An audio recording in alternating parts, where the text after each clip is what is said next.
parking lot? She didn't want that. Her husband didn't want that. A 12 or 13-year-old? It's a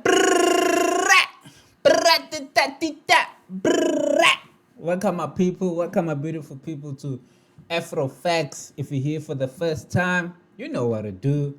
Hit that like, subscribe so that you get a notification each time I post some freshest reactions. So please take out your popcorn, grab a drink. I got my milk. And yeah, let's listen to this highlight, a quick highlight between Donald Trump and Calamari or Kamala or whatever the name is, debate. Let's go.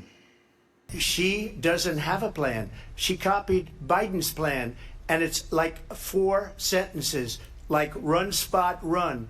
4 sentences that are just, oh, we'll try and lower taxes. She doesn't have a plan. Take a look at her plan. She doesn't have a plan. I believe in the ambition, the aspirations, the dreams of the American people. And that is why I imagine and have actually a plan to build what I call an opportunity economy.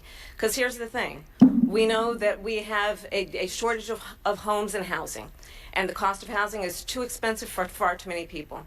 We know that young families need support to raise their children, and I intend on extending a tax cut for those families of $6,000, which is the largest child tax credit that we have given in a long time. My opponent, on the other hand, his plan is to do what he has done before, which is to provide a tax cut for billionaires and big corporations, which will result in $5 trillion to America's deficit. We're doing tariffs on other countries. Other countries are going to finally, after 75 years, pay us back for all that we've done for the world. Look, we've had a terrible economy because inflation has, which is really known as a country buster. It breaks up countries. We have inflation like very few people have ever seen before, probably the worst in our nation's history.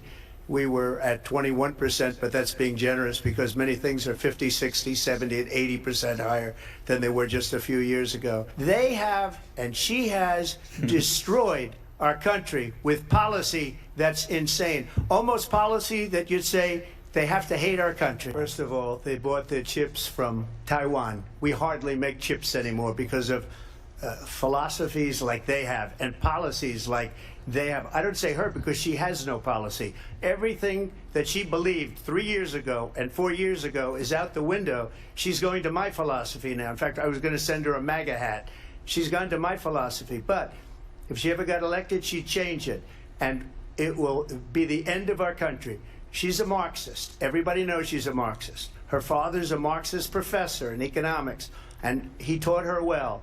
But when you look at what she's done to our country, and when you look at these millions and millions of people that are pouring into our country monthly, where it's, I believe, 21 million people, not the 15 that people say, and I think it's a lot higher than the 21.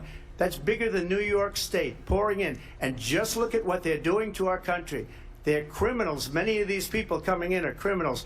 And that's bad for our economy, too. You know, you mentioned before, we'll talk about immigration later. Well, bad immigration is the worst thing that can happen to our economy.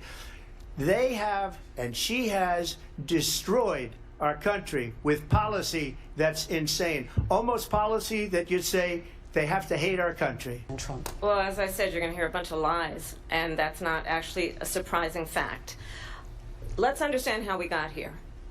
Donald Trump hand-selected 3 members of the United States Supreme Court with the intention that they would undo the protections of Roe v. Wade. And they did exactly as he intended. And now in over 20 states, there are Trump abortion bans, which make it criminal for a doctor or nurse to provide health care. In one state, it provides prison for life. Trump abortion bans that make no exception even for rape and incest, which understand what that means. A survivor of a crime of violation to their body does not have the right to make a decision about what happens to their body next. That is immoral.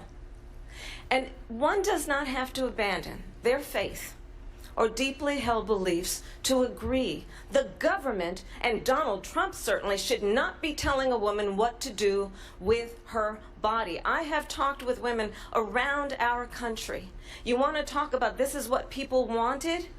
Pregnant women who want to carry a pregnancy to term, suffering from a miscarriage, being denied care in an emergency room because the healthcare providers are afraid they might go to jail, and she's bleeding out in a car in the parking lot. We know the inside track on who the former president is, if he didn't make it clear already. Just ask people who have worked with him. His former chief of staff, a 4-star general, has said he has contempt for the Constitution of the United States. His former national security advisor has said he is dangerous and unfit. His former Secretary of Defense has said the nation, the Republic, would never survive another Trump term. See, I'm a different kind of a person. I fired most of those people. Not so graciously. They did bad things or a bad job. I fired them. They never fired one person. They didn't fire anybody having to do with Afghanistan and the Taliban and the 13 people who's were just killed, viciously and violently killed. And I got to know the parents and the family. They didn't fire. They should have fired all those generals, all those top people, because that was one of the most incompetently handled situations anybody has ever seen. So when somebody does a bad job, I fire him. This is someone who has openly said he would terminate, I'm quoting, terminate the Constitution of the United States, that he would weaponize the Department of Justice against his political enemies.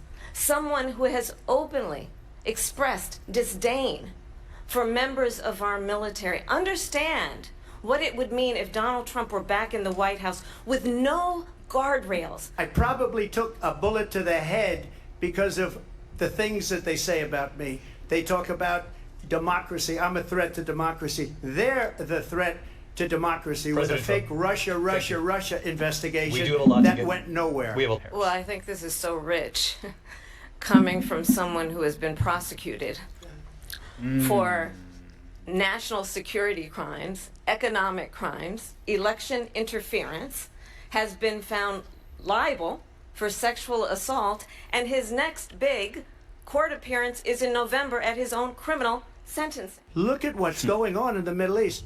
This would have never happened. I will get that settled and fast, and I'll get the war with Ukraine and Russia ended. If I'm president-elect, I'll get it done before even becoming president. Vice President Harris, he says you hate Israel. That's absolutely not true. I have my entire career and life supported Israel and the Israeli people. He knows that. He's trying to, again, divide and distract from the reality, which is it is very well known that Donald Trump is weak and wrong on national security and foreign policy. It is well known that he admires dictators, wants to be a dictator on day one, according to himself. It is well known that he said of Putin that he can do whatever the hell he wants and go into Ukraine. It is well known that he said when Russia went into Ukraine, it was brilliant. It is well known he exchanged love letters with Kim Jong-un. And it is absolutely well known that these dictators and autocrats are rooting for you to be president again because they're so clear they can manipulate you with flattery and favors. And that is why so many military leaders who you have worked with have told me you are a disgrace. That is why we understand that we have to have a president who is not consistently weak and wrong on Vice national President security, Harris. including the importance of upholding and respecting in highest regard our military. Vice President Harris, thank you. They're the ones, and she's the one that caused it, that's weak on national security by allowing every nation last month for the year, 168 different countries sending people into our country. Their crime rates are way down. Putin endorsed her last week, said, I hope she wins. And I think he meant it, because what he's gotten away with is absolutely incredible. It wouldn't have happened with me. The leaders of other countries think that they're weak and incompetent, and they are. They're grossly incompetent. And I just ask one question. Why does Biden go in and kill the Keystone Pipeline and approve the single biggest deal that Russia's ever made, Nord Stream 2, the biggest pipeline anywhere in the world going to Germany and all over Europe? Because they're weak and they're ineffective. All right, that's about it. that is about it. Share your thoughts on the comments below. Let me know what you guys think. I personally think that Kamala Harris won this debate. Excuse me. Kamala Harris won this debate. Donald Trump, you lost, Kazi. The only thing you did is just remind people what you did in the past. People are looking for more, ideas to be convinced. But either way, you guys work together anyways. Whatever the Republicans do, the Democrats will just come after and just finish off. So it's good cop, bad cop. All the best, America. Because you guys are in big, big trouble. Big trouble. So choose wisely. Don't forget to like. Don't forget to share. Until next time.